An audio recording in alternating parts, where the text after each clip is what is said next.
He took her hand, tears falling. "You can't leave, not now. We still have a future. You, me, the baby." She smiled faintly. "The child will live, I made sure. Promise me. You'll protect it. Don't talk like that," he begged. "You'll be okay. Promise me," she whispered again, her hand pressing against his chest. "For both our worlds, and I promise," he said, voice trembling. Her smile grew faint, peaceful. "Then hope lives." Her hand fell away. Ryan held her close as the night fell silent around them. The firelight reflected in his tears, and somewhere deep inside he felt the faintest pulse. Her last gift, beating softly within her womb. The war was over for her. But for Ryan Hale, it had only just begun. The forest was quiet again. Too quiet. The battle was over, but victory meant nothing. Ryan Hale knelt in the glowing dirt, holding Sarah Lynn's lifeless body close to his chest. The blue light of her power still shimmered faintly around her like the last breath of a dying star. He couldn't feel his hands. He couldn't even feel the tears running down his face. All he felt was the emptiness, a silence that screamed louder than war. "Don't leave me," he whispered. His voice broke in the stillness. "Please don't leave me alone." But she was gone. The woman who had once been his enemy, his savior, and something far more, had given her life for him and their unborn child. Her final words still echoed in his mind. "Promise me you'll protect it." Ryan pressed his forehead to hers. "I promised," he murmured. "I'll keep it. I swear." The wind stirred the leaves, carrying her scent away. For a moment he thought he saw her eyes flicker open again, but it was only the reflection of the fading fire. He stayed like that until the sun rose, alone, surrounded by the ruins of two armies that had never understood what they destroyed. When he finally stood, his legs trembled, but his purpose was stronger than pain. He dug a grave beneath the crystal tree where they first met again. Using his bare hands, he shaped the earth until it was smooth. He placed her body there gently, wrapping her in his cloak, whispering words that came straight from his heart. "You were the best of both worlds," he said softly. "And one day, I'll tell our child about you, about the queen who taught a soldier what peace means." He placed a small shard of her crystal beside her heart. It pulsed faintly, as if still alive. Then with shaking hands he covered her with soil. When it was done, he stood before the mound and saluted, tears running down his dusty face. "Rest now, Sarah Lynn. I'll carry the fight for you." Then he turned and walked away. The jungle had fallen silent after her light. The humans and Zalari who survived were gone, their ships retreating after the shockwave. Ryan knew they would return. Both sides had seen the impossible, a child that broke every law of nature. Neither would let it live freely. He reached the shuttle and checked the scanners. The systems were damaged, but still functional. The medical unit blinked softly, alerting him to something inside, a faint signal, rhythmic and steady. He opened the chamber and froze. Inside the glowing stasis field floated a small sphere of blue light, Sarah Lynn's final act. She had used her power to transfer the unborn child into the medical pod before she died. The energy pulsed softly like a heartbeat waiting for time to pass. Ryan touched the glass gently, his voice trembling. "You made sure it would live, even without you." He stared at the pod for a long time, then whispered, "I'll keep you safe, I promise." He set the course for deep space, far from every known human and Zalari system. He didn't care where he went, only that they wouldn't find him. The engines roared to life, lifting him toward the stars. As the planet shrank below, Ryan looked at the crystal forest one last time. The grave beneath the glowing tree shimmered in the distance. He placed a hand on the glass and whispered, "Goodbye, my queen." The months that followed were the hardest of his life. Ryan drifted from one empty world to another, always moving, always hiding. He lived on ration bars and recycled air, his ship a small metal cage in the middle of eternity. But every time he felt the weight of loneliness, he looked at the stasis pod, at the faint glow within, and remembered why he was still breathing. He talked to it sometimes. He told it stories of Sarah Lynn, of Earth, of the stars they would one day see together. "You're the bridge," he would say softly. "You'll show both sides that we're not so different. You'll be the proof she was right." Sometimes, when the ship passed through starlight, the pod glowed brighter as if listening. One night, while Ryan was repairing the oxygen filters, a red light blinked on his radar. His stomach twisted, a tracking signal. Someone had found him. Damn it, he muttered, rushing to the console. The reading was faint but growing stronger. A human patrol ship was closing in. He couldn't run fast enough. The shuttle was too slow, too damaged. He looked at the pod and clenched his jaw. I won't let them take you. When the patrol ship hailed him, he ignored it. Moments later, a voice crackled through the radio. Cold, familiar. Captain Ryan Hale, said Colonel Reeves. We know you're out there. Don't make this harder than it has to be. Hand over the alien specimen. Ryan's blood boiled. You mean my child? He snapped. Whatever it is, Reeves said. It's a threat. You've been infected by their lies.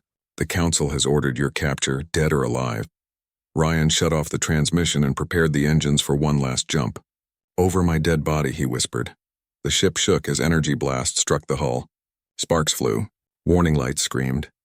He forced the controls forward, pushing the shuttle into a gravity well nearby. A collapsing star, dangerous and unstable. Reeves's voice echoed again. You'll never make it through that. You'll kill yourself. Better me than them, Ryan muttered. The stars blurred. The ship dove straight into the storm of light and gravity. Metal screamed. Systems failed. Ryan strapped himself in and looked at the pod. Hold on, little one, he said softly. I'll get us through. The ship tore through the void, the engines glowing white-hot. Then everything went black. When Ryan opened his eyes, the alarms were silent. The ship floated in darkness. The stars outside were unfamiliar, distant and cold. Somehow they had made it through. He tried to stand, pain shooting through his ribs. Computer, he croaked. Status? A faint voice answered. Systems critical. Coordinates unknown. Life support stable. He limped toward the pod, heart pounding. The light inside was still glowing, and calm and steady. Relief washed over him. We made it, he whispered. He touched the glass gently. You're safe now. No one will ever find us here. Outside the viewport, a small blue planet shone beneath them, surrounded by soft white clouds. It looked untouched, peaceful, in a world forgotten by war. Ryan smiled weakly. A new beginning, he murmured. He set the shuttle to descend, guiding it toward the surface. The engines hissed softly, cutting through the atmosphere. When the ship landed in a quiet valley filled with silver grass, Ryan stepped outside, breathing fresh air for the first time in months. He looked at the horizon, at the twin suns rising slowly above the hills, and whispered, This will be your home, little one. He brought the pod outside, placing it under the sunlight. The glow inside shimmered brighter, almost like a heartbeat answering his voice. Ryan sank to his knees beside it. You'll grow up free, he said. You'll know peace. And when the stars call again, you'll show them that your mother was right, that life can rise from war. The wind carried his words into the sky. For the first time in years, he felt something warm in his chest. Not just sorrow, but hope. He looked up at the heavens and whispered, I kept my promise. Saralyn. Years passed slowly on the quiet blue planet Ryan had named Alaris. The twin suns rose and set across fields of silver grass, and time softened the pain that once haunted him. The war, the blood, the screams. They felt like distant echoes from another life. But one thing remained alive in his heart, the promise he made to Saralyn. He had built a small home near the valley where his ship had landed. It wasn't much, just metal walls and a roof made from scavenged parts, but it was safe. He grew food in small gardens and purified water from a nearby stream. Each morning he woke up to silence, to peace, and to the soft hum of the stasis pod that rested in the corner of his home. For years, that pod had held Saralyn's final gift, their child. The glowing sphere of energy had slowly taken form inside it, turning from light into life. Then one quiet morning it happened. The pod cracked open with a soft hiss. A wave of blue mist filled the room, sparkling like stars. Ryan rushed forward, his heart pounding, unsure if he should be terrified or amazed. When the mist cleared, he saw her, a small baby wrapped in light. Her skin was pale like his, but faint scales shimmered along her shoulders, silver blue like Saralyn's. Her eyes were glowing, gentle, curious, ancient. Ryan's breath caught in his throat. He fell to his knees beside her, tears blurring his vision. Hey there, he whispered, voice trembling. Welcome to the world. When she opened her tiny hand, it glowed faintly. The air around her rippled with warmth, and Ryan could almost feel Sarah Lynn's presence again. Calm, protective, full of love. He smiled through his tears. "You've got her power," he said softly, "and her light." The war between humans and the Zalari had lasted 7 long years. Both sides were tired, both bleeding, both broken. What began as a misunderstanding over a dying star's resources had turned into a firestorm of hatred and fear. Whole worlds burned, cities turned to ash. Even the stars seemed dimmer when soldiers looked up from the front lines. Among those soldiers was Captain Ryan Hale, a young man with weary eyes and a heart filled with scars no one could see. He had once believed in glory, in medals and songs, but now he only believed in survival. Each morning he woke up wondering if it would be his last. Each night he thanked the silence for letting him live one more day. Ryan's squad had been sent to a jungle planet called Tethera 4. It was a humid, green hell covered in glowing vines and strange insect screams. The air tasted like wet metal. Their mission was simple on paper: capture the enemy command center hidden deep in the forest. But everyone knew there was nothing simple about fighting the Zalari. The Zalari were tall, elegant beings covered in shimmering scales that reflected the light like liquid glass. They moved with grace and fought with terrifying speed. Humans called them monsters. The Zalari called humans invaders, but under all the armor and hate they were both just living creatures trying not to die. The attack came at night. The trees burned blue and plasma bolts flew through the air. Ryan shouted orders through the noise, his voice raw from smoke and fear. Men screamed, weapons cried out, and the ground shook. He saw friends fall beside him. 1, then 2, then too many to count. He kept fighting, but deep inside he knew this mission was lost. When the dust cleared, Ryan was alone. His communicator was broken, his leg was wounded, and his squad was gone. He dragged himself through the forest for hours, blood soaking his torn armor. The jungle whispered around him, full of sounds that weren't human. When he finally collapsed near a strange glowing river, he thought that was the end. But fate had other plans. A sound made him lift his head, a soft hum, like a melody sung underwater. Then he saw her. She stood across the river, tall and radiant even in the dim light. Her scales were silver blue and her eyes glowed softly, not with anger but with something deeper: curiosity, sorrow. She was the enemy, the Zalari Queen, Queen Sarah Lynn. Ryan reached for his weapon, but his arm failed him. He was too weak. He expected her to strike, to end his life. Instead, she stepped closer, her hand glowing with faint energy. The warmth from her power touched his wound, and for a moment the pain faded. He could hardly believe it. The enemy was healing him. Why? He whispered, his voice rough like gravel. Sarah Lynn tilted her head. Her voice when she spoke was soft, melodic, and strange. Because even war cannot kill mercy. Ryan stared at her, unsure if he was dreaming. The stories said the Zalari Queen was ruthless, the heart of their war machine. But the woman before him looked more tired than cruel. There was something in her eyes. Loss, perhaps. The kind he knew too well. She helped him stand. Together they walked to a small cave hidden beneath a waterfall of blue light. There she tended his wounds using alien herbs and strange glowing stones. Days passed. Ryan's strength returned slowly, but so did something he hadn't felt in years: peace. At first they spoke little. Words were hard between them. But silence grew into trust. He told her of his world, of oceans and snow, of laughter and cities that touched the sky. She listened, eyes shining like stars. In return, she told him of her people's songs, of a world that once danced with light before the war came. As the days turned into weeks, something impossible began to bloom between them. Not love, not yet, but understanding. A fragile bond in the middle of chaos. Sometimes Ryan would catch her staring at him when she thought he wasn't looking, and sometimes when the nightmares came, she would stay beside him until the trembling stopped. One night, as rain poured outside the cave, Ryan asked, "Why did you really save me?" Sarah Lynn looked at the fire. Her voice was barely a whisper. "Because I lost someone once, a human. Years ago, before this war grew wild. He showed me kindness when my people were hunted. He died protecting me. When I saw you, I saw him again." Ryan didn't know what to say. He reached out, gently placing his hand over hers. Her skin was cool, smooth like glass, but warm beneath. In that touch, two enemies found something neither expected: comfort. Days later, the war found them again. Human drones swept over the forest scanning for life. When they detected Ryan's signal, ships descended with fire and thunder. Cyrillin wanted to run. Ryan refused. "They'll kill you," he said. "You're their target. And they'll kill you for standing beside me," she replied. In the chaos, they fought together, human and alien, side by side. The forest became a storm of light and screams. Ryan shielded her from the blast of a plasma cannon. She returned the favor, striking down a drone with her power. But they were surrounded. Escape was impossible. In one desperate moment, she unleashed a pulse of energy that tore through the battlefield, saving Ryan but draining her strength completely. When the smoke cleared, she lay on the ground, her breathing shallow, her body trembling. Ryan held her in his arms, shouting her name, begging her to stay awake. Her hand touched his cheek, a faint smile on her lips. "Don't be afraid, Ryan Hale.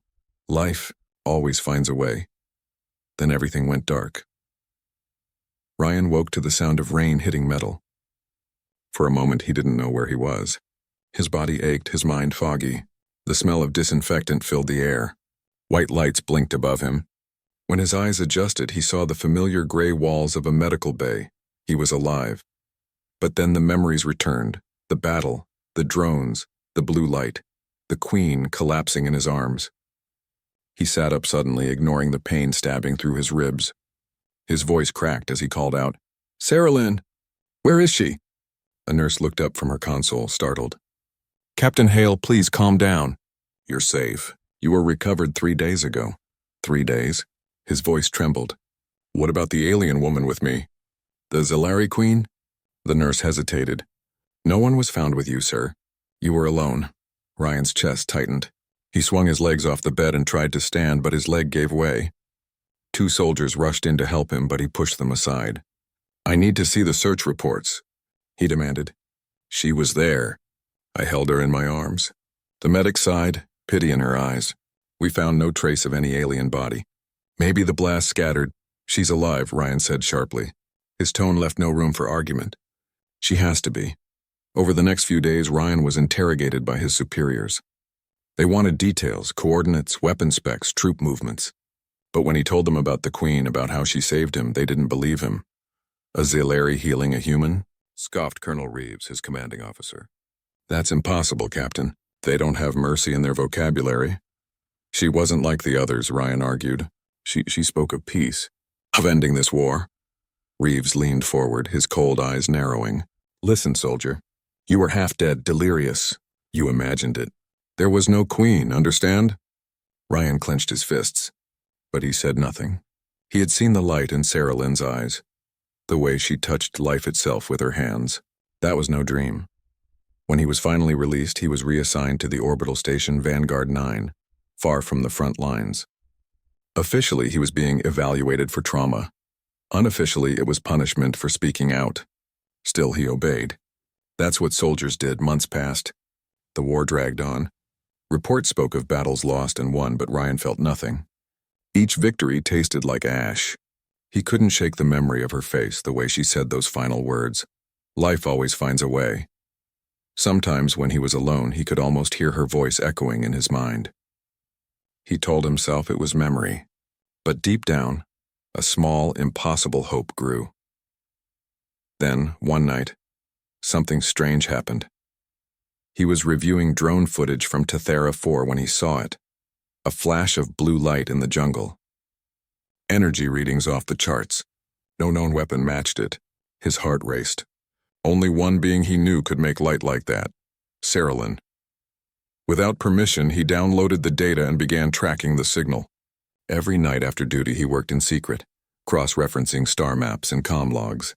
After weeks of searching, he found a pattern. The signal was moving, from planet to planet, always staying just out of range of human scanners. Almost like it was hiding. He didn't hesitate. He stole a shuttle. When the alarms blared, he pushed the engines beyond safe limits, escaping the hangar with seconds to spare. The stars stretched into lines as he jumped to hyperspace, heart pounding, chasing a ghost across the galaxy. The journey took days. He had little food, little rest, but he didn't care. Each coordinate brought him closer to her or to the truth. Finally, he reached a small moon orbiting a gas giant. The surface was covered in mist, glowing faintly with blue energy. "Karin, Ryan aimed his rifle instinctively, but Lyra's voice stopped him. "Wait, Papa. They're my mother's people." He lowered the weapon slowly, still wary. The Karen bowed their heads. One of them, wearing a crown-like crest, spoke in a melodic tone. "We come in peace. We have searched long for the heir of Queen Saralyn." Lyra stepped forward, nervous but brave. "I am Lyra, her daughter." The Karen bowed lower. Then the prophecy was true. The child of 2 stars lives. Ryan frowned. "Prophecy?" The alien turned to him. "The Queen once said that her child would unite the divided races, bringing balance to a broken galaxy." Ryan's throat went dry. He looked at Lyra, her glowing eyes, her calm face, her mother's grace. Maybe it wasn't just destiny. Maybe it was Saralyn's plan all along. For days, the Karen stayed with them. They told stories of the old worlds, of how humans had spread through space, consuming everything, and how the Karen had once resisted, until Saralyn tried to make peace and paid with her life. They spoke of how her death had fractured the galaxy, but when they saw Lyra, hope returned to their hearts. "We will take you home," the eldest said one night, "to the hidden world where Saralyn's temple lies. There, your path will begin." Ryan's hands trembled. He knew what that meant. If she went, she might never return. Lyra touched his shoulder gently. "Papa, I have to go." His heart broke at those words. "You're all I have." She smiled softly, her voice trembling. "And you're all I love. But this isn't just about us anymore. I can't hide forever. If I can stop this hate between humans and Karen, then maybe Mother's dream can live." Ryan's eyes filled with tears. "You're still my little girl." "I'll always be," she whispered, wrapping her arms around him. He held her close, memorizing her heartbeat. "Then promise me you'll come back." She smiled faintly. "I promise." The day she left, the sky was silent. Ryan stood near the stream, watching as the alien ship lifted off. Lyra waved from the open ramp, her hair glowing like light itself. "I'll find peace, Papa," she called, "for both our worlds." He raised his hand, too choked to speak. The ship rose higher, disappearing into the clouds, leaving only silence and a faint shimmer in the sky. When she was gone, Ryan fell to his knees. The valley felt empty again. He pressed his hand to the ground and whispered, "Keep her safe, Saralyn." Lyra's journey through the stars was long and lonely.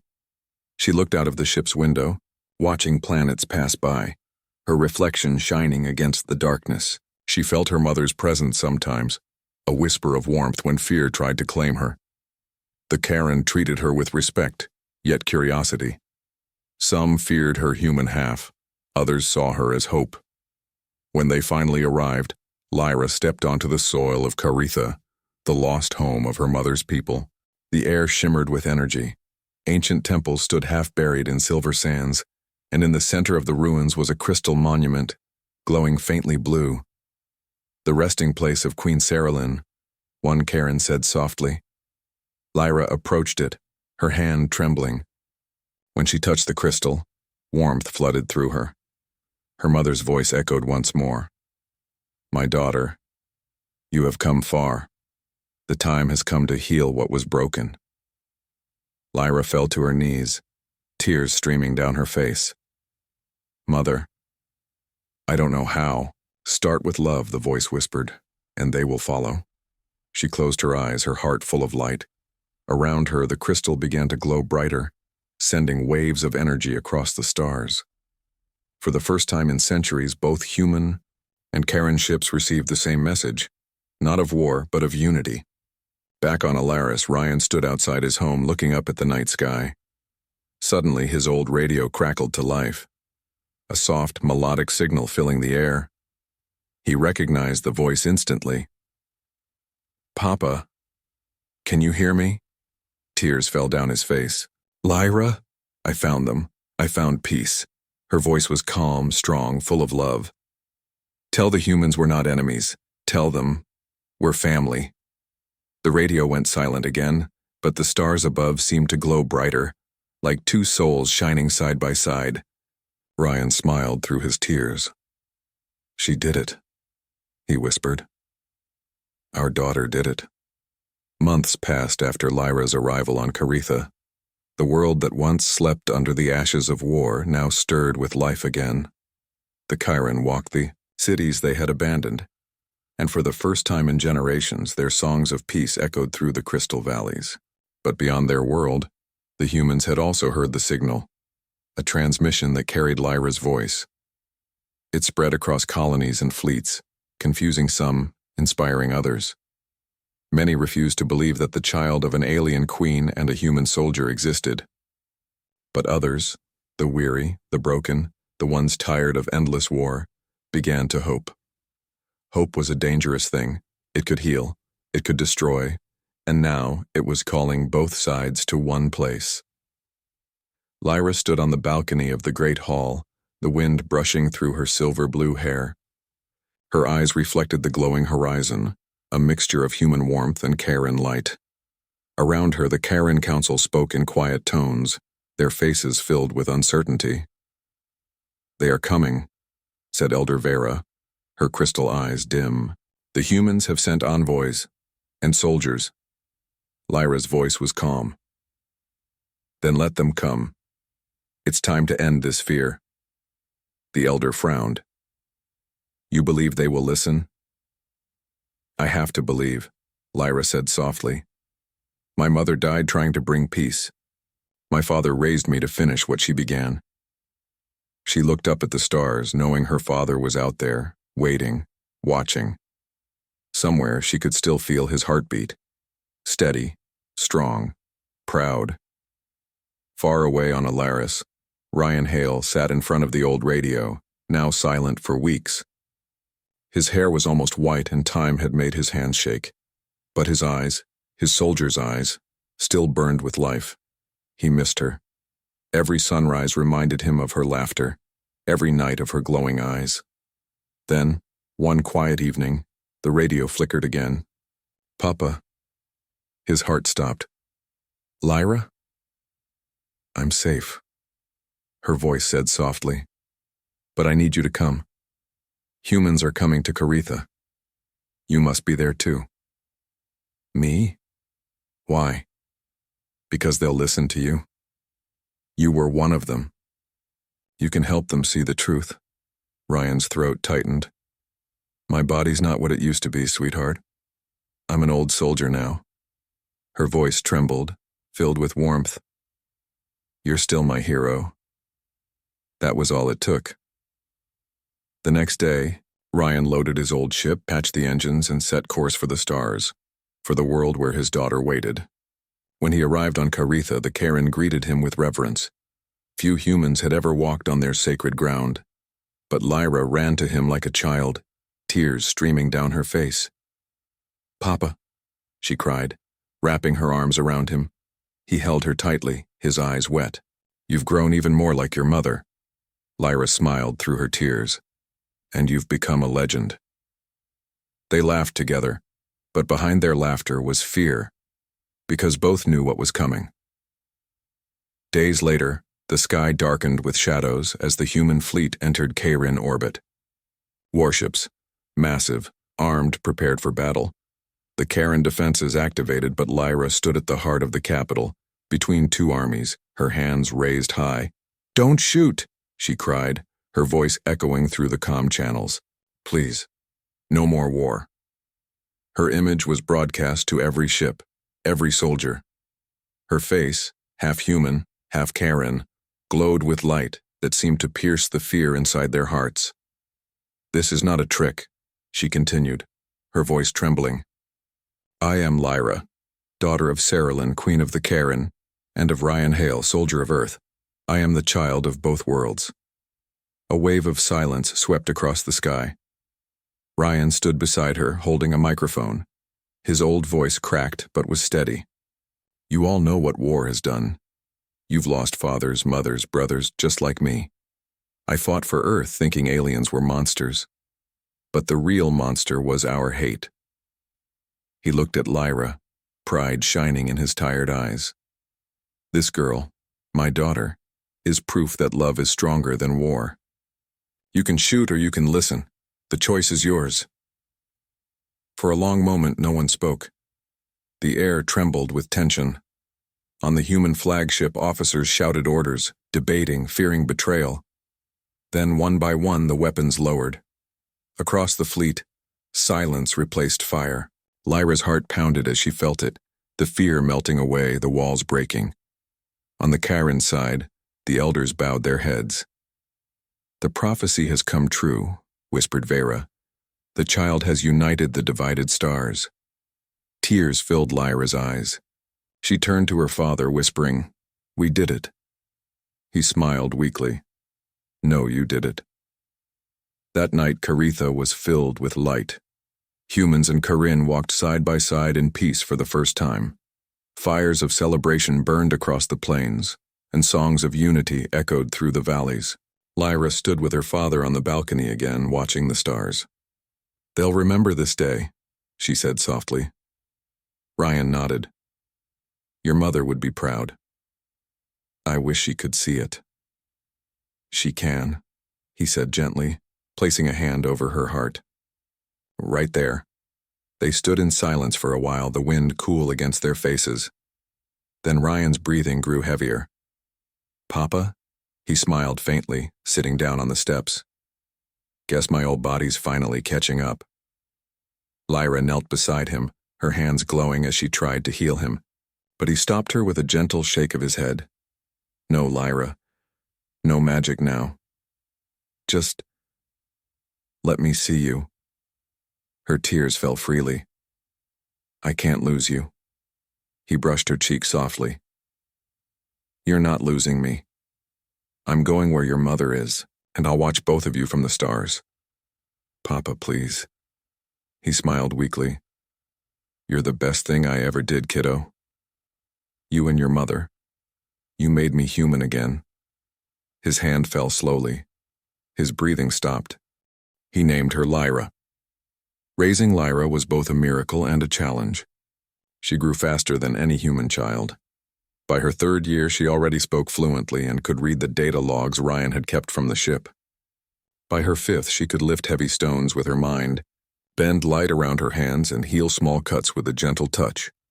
Sometimes, when Ryan watched her from the doorway, playing among the flowers that glowed under the night sky, he couldn't help but think how much she looked like her mother. The same calm eyes, the same grace. But there was something uniquely human about her, too. Laughter, stubbornness, and endless curiosity. She often asked questions he could barely answer. "Papa," she said one day while helping him plant seeds, "why are there no other people here?" Ryan paused, the soil slipping between his fingers. "Because this world is ours, Lyra. It's a safe place." "Safe from what?" He hesitated, looking toward the horizon. "From people who don't understand you."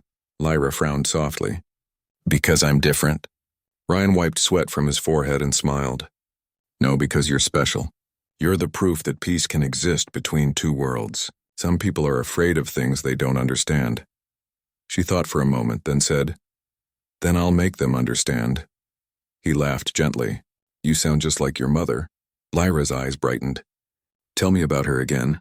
Ryan's heart softened. He sat beside her, gazing at the sunset. "Your mother was brave," he began softly. "She was the queen of her people, and she believed that life was stronger than hate. She saved me, Lyra, not just from death, but from who I was." Lyra rested her head on his arm. "I wish I could meet her." Ryan's voice grew quiet. "She's here in you. Every time you laugh, every time you heal, she lives again." Lyra smiled, small and shy. "Then I'll make her proud." Years continued to pass. Lyra grew taller, stronger, and wiser. Her powers deepened, too. The planet seemed to respond to her presence. The plants bloomed faster. The wind carried her laughter through the valleys, and strange creatures approached her without fear. Ryan sometimes caught her standing on the cliffs at dawn, eyes closed, arms outstretched, as if listening to the heartbeat of the world. When he asked what she was doing, she said, "I can hear everything. The stars, the wind, even the sky has a song. But peace never lasts forever." One evening, as the twin suns sank behind the hills, a faint rumble filled the air. Ryan was outside repairing a solar panel when he noticed it. a distant shimmer in the clouds like metal cutting through light. His stomach turned cold. He rushed inside, scanning the radar from his old console. A blinking dot appeared on the screen. A signal. A ship, no, not just one, several. Impossible, he whispered. No one should be able to find this place. Lyra walked in, her eyes glowing faintly. Papa, something is coming, she said quietly. I can feel anger and fear. Ryan grabbed his rifle from the wall. Go inside, Lyra, lock the doors. She shook her head. They're coming for me, aren't they? He stopped. How do you... I can feel it, she said. They're afraid of what I am. He crouched in front of her, holding her shoulders. Listen to me. You don't have to be afraid. You're stronger than they'll ever be. But promise me something. If anything happens to me, you run. You hide. Tears welled in her glowing eyes. I'm not leaving you. Ryan smiled sadly. You have your mother's heart. But promise me anyway. Lyra hesitated, then nodded. I promise. Outside the night exploded with light. 3 ships broke through the clouds, their engines roaring. Ryan could see the markings, human. The same insignia he once wore on his armor. He cursed under his breath. They finally found me. The ships landed nearby, kicking up waves of dust. Soldiers poured out, armored and armed, their helmets reflecting the firelight. A voice boomed through a speaker. Cold, commanding. Ryan Hale, you are ordered to surrender the alien hybrid to the Terran command. Ryan's hands trembled, but his voice was steady.